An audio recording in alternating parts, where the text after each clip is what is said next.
नमस्कार। आज हम एक बहुत ही दिल को छू लेने वाली कहानी पे बात करने वाले हैं। जी, मृदुला सिन्हा जी की कहानी जिसका शीर्षक है बेनाम रिश्ता। हाँ, और ये कहानी एक शादी के निमंत्रण से शुरू होती है, लेकिन ये हमें ले जाती है मानवीय संबंधों की उन गहराइयों में जहाँ शायद रिश्तों को नाम की जरूरत ही नहीं पड़ती। बिल्कुल। और हमारा आज का मकसद भी यही है कि इस कहानी को सिर्फ सुनाया न जाए, बल्कि इसके जरिए उन पहलुओं को समझा जाए जो अक्सर हमारी नजरों से छूट जाते हैं। जैसे कि निस्वार्थ त्याग, सामाजिक दबाव और एक ऐसा आभार जो 25 साल बाद भी जिंदा है। ये सब मिलकर किसी रिश्ते को कैसे परिभाषित करते हैं, ये देखना दिलचस्प होगा। तो चलिए शुरू करते हैं। कहानी की नायिका है चित्रा जी। हाँ। और उनके पास एक शादी का कार्ड आता है। लेकिन ये कोई आम कार्ड नहीं है। नहीं, बिल्कुल नहीं। उसके साथ एक हाथ से लिखा हुआ खत भी है और वो उसे बार बार पढ़ रही हैं। और उनके मन में एक ही कश्मकश है, एक सवाल। हाँ, कि अगर शादी में लोग पूछेंगे कि मैं कौन हूँ तो क्या जवाब दूंगी। और यही से कहानी का असली संघर्ष, वो जो अंदरूनी द्वंद्व है, वो शुरू होता है। ये दुविधा सिर्फ भोपाल जाने या ना जाने की नहीं है। नहीं, ये दुविधा है 25 साल पुराने एक ऐसे रिश्ते का सामना करने की जिसे कभी कोई नाम ही नहीं दिया गया। बिल्कुल। शालिग्राम जी जिन्होंने उन्हें बुलाया है, और उनके बीच एक ऐसा कनेक्शन है जो अनकहा है, अबोल है। चित्रा जी के लिए वो रिश्ता बहुत अपना है, पर समाज के सामने उसे पेश कैसे किया जाए, ये एक बहुत बड़ा सवाल है। और देखिए, दिलचस्प बात यह है कि चित्रा जी ने तो कभी इस रिश्ते को याद करने की कोशिश भी नहीं की। हाँ, ये तो शालिग्राम जी थे जिन्होंने उन्हें ढूंढ निकाला, एक तरह से इस रिश्ते को दोबारा जिंदा किया। सही बात है। खैर, बहुत सोचने के बाद चित्रा जी फैसला कर लेती हैं, वो भोपाल जाएंगी। और यहीं से शालिग्राम जी का जो किरदार है वो परत दर परत खुलना शुरू होता है। वो फोन पर कहते हैं, आपको कोई कमी नहीं होगी, आप तो हमारी खास मेहमान हैं। और ये सिर्फ कहने की बात नहीं है, ये उस गहरी कृतज्ञता की पहली झलक है जो वो महसूस करते हैं। बिल्कुल, उनके हर एक्शन में ये चीज दिखती है।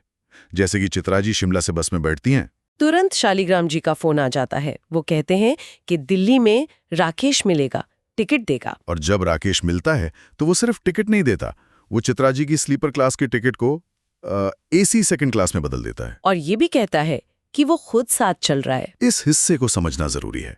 शालिग्राम जी चित्रा जी के लिए सिर्फ सुविधा नहीं, बल्कि सम्मान सुनिश्चित कर रहे हैं। वो नहीं चाहते कि उन्हें जरा भी तकलीफ हो। ये एक तरह का मौन संवाद है। हाँ बिल्कुल, जहां शालिग्राम जी अपने कामों से वो सब कह रहे हैं जो शायद शब्दों में कहना मुश्किल होता, और चित्रा जी का चुप रहना, ये सब स्वीकार कर लेना। ये भी कहानी का एक अहम हिस्सा है।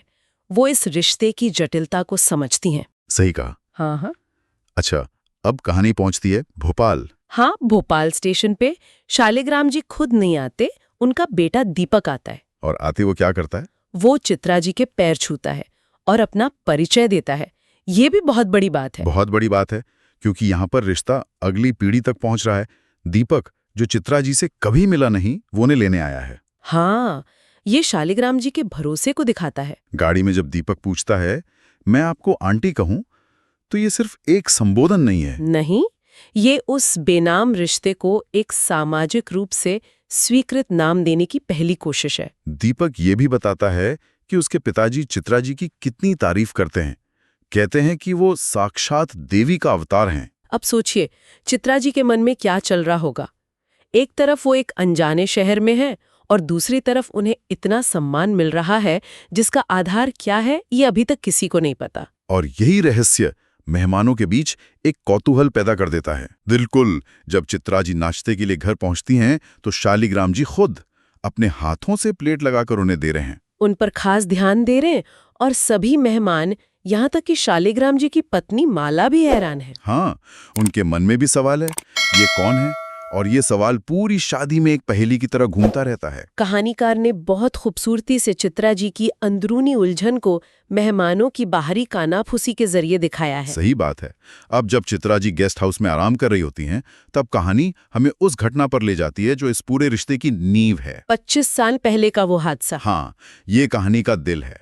शिमला से कुल्लू मनाली जाते हुए एक्सीडेंट, उनके पति के सिर में गहरी चोट और उनका ब्रेन डेड हो जाना। उस वक्त अस्पताल में अपने 2 छोटे बच्चों के साथ अकेली चित्रा जी से डॉक्टर एक ऐसी चीज मांगते हैं जो किसी और को जिंदगी दे सकती थी, उनके पति का दिल। और उस भयानक दुख की घड़ी में चित्रा जी ये दान करने के लिए तैयार हो जाती हैं। फैसला था, खासकर उस समय के भारत में सोचिए, एक युवा विधवा जो खुद अपना भविष्य नहीं देख पा रही है, वो किसी बिल्कुल अनजान व्यक्ति को जीवन दान दे रही है। कहानी हमें बताती है कि इसी दान से एक मरते हुए व्यक्ति को जीवन मिला था। और वो व्यक्ति कोई और नहीं, शालिग्राम जी थे। और इस अतीत को याद करके चित्रा जी उसे झटक देती हैं। वो इस बात का बोझ लेकर शादी में नहीं घूमना चाहती। सही कहा, वो उस पल में उस शुभ अवसर पर ध्यान देना चाहती हैं।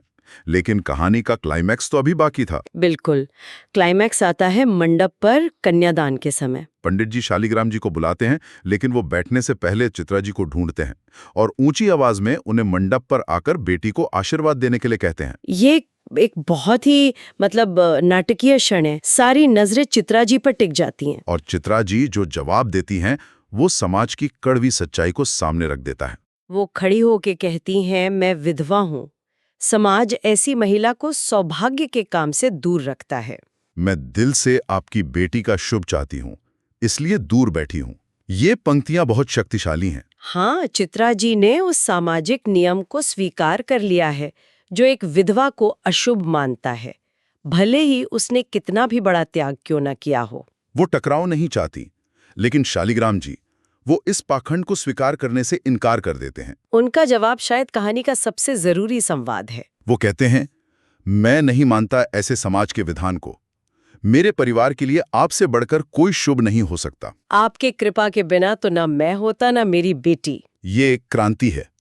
उस एक मंडप में सबके सामने शालिग्राम जी सिर्फ एक सामाजिक नियम को नहीं तोड़ रहे हैं, बल्कि वो एहसान और कृतज्ञता की एक नई परिभाषा गढ़ रहे हैं। वो कह रहे हैं कि असली शुभता किसी की वैवाहिक स्थिति में नहीं, उसके कर्मों में होती है। और चित्रा जी के कर्म ने तो उन्हें जीवन दिया है। जब पंडित जी भी अपनी पत्नी को साथ बैठाने के लिए कहते हैं, तो शालिग्राम जी को लगता है कि बस अब सच बताने का समय आ गया है। और फिर वो सबके सामने उस राज को खोल देते हैं जिसके बारे में मेहमान सुबह से कानाभूसी कर रहे थे। वो जिस तरह से कहानी सुनाते हैं, वो किसी को भी भावुक कर दे। वो बताते हैं कि कैसे 25 साल पहले चित्रा जी के पति का ब्रेन डेड हुआ और उसी अस्पताल में उनके दिल ने काम करना बंद कर दिया था। डॉक्टरों को एक धड़कते हुए दिल की जरूरत थी। वो बताते हैं कि कैसे डॉक्टर के अनुरोध पर चित्रा जी ने अपने पति का दिल दान करने की अनुमति दे दी। और फिर वो निर्णायक बात कहते हैं, आज जो दिल मेरे सीने में धड़क रहा है, ये मेरा नहीं, इनके पति का दिल है। इस एक वाक्य से सारा मंजर बदल जाता है। बिल्कुल। जो मेहमान अब तक शक और जिज्ञासा से चित्रा जी को देख रहे थे, उनकी आंखों में अब सम्मान और श्रद्धा है। सारे सवाल खत्म। हर कोई नतमस्तक हो जाता है। शालिग्राम जी ने उस बेनाम रिश्ते को सबके सामने सबसे ऊंचा दर्जा दे दिया था। उन्होंने ये भी बताया कि इन 25 सालों में चित्रा जी ने कभी एहसान नहीं जताया, उन्हें ढूंढने की कोशिश तक नहीं की। हाँ, ये भी चित्रा जी के किरदार की महानता को दिखाता है। वो दान देकर भूल गई। सही बात है। और कहानी का अंत बहुत ही सुंदर है। ये सब सुनने के बाद शालिग्राम जी की पत्नी माला वो मंडप से उठती हैं, सीधे चित्रा जी के पास जाती हैं, उनके पैर छूती हैं और हाथ पकड़कर उन्हें मंडप पर ले आती हैं।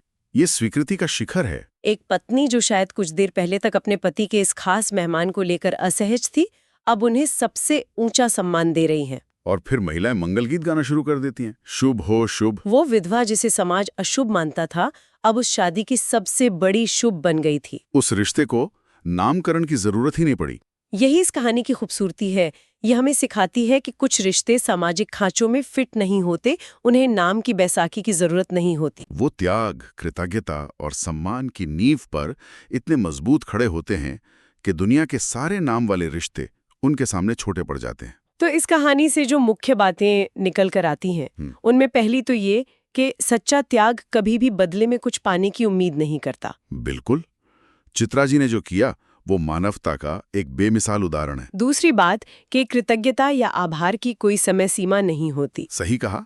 शालिग्राम जी 25 साल तक उस एहसान के बोझ तले नहीं, बल्कि उस एहसान के सम्मान में जिए, और मौका मिलने पर उन्होंने उस सम्मान को दुनिया के सामने रखा। और तीसरा, ये कहानी सामाजिक नियमों और मान्यताओं पर एक गहरा सवाल उठाती है। हाँ, ये पूछती है कि क्या हमें किसी व्यक्ति को उसकी परिस्थितियों से आंकना चाहिए, जैसे विधवा होना, या फिर उसके कर्मों और चरित्र से? बिल्कुल सही। ये कहानी हमें उन अनगिनत बेनाम रिश्तों के बारे में सोचने पर मजबूर करती है जो हमारी जिंदगी में भी होते हैं। हाँ, वो टीचर, वो पड़ोसी, या वो अनजान शख्स जिसने कभी हमारी मदद की हो, हमने शायद उन्हें कोई नाम ना दिया हो, पर उनका असर हमारी जिंदगी पर बहुत गहरा होता है।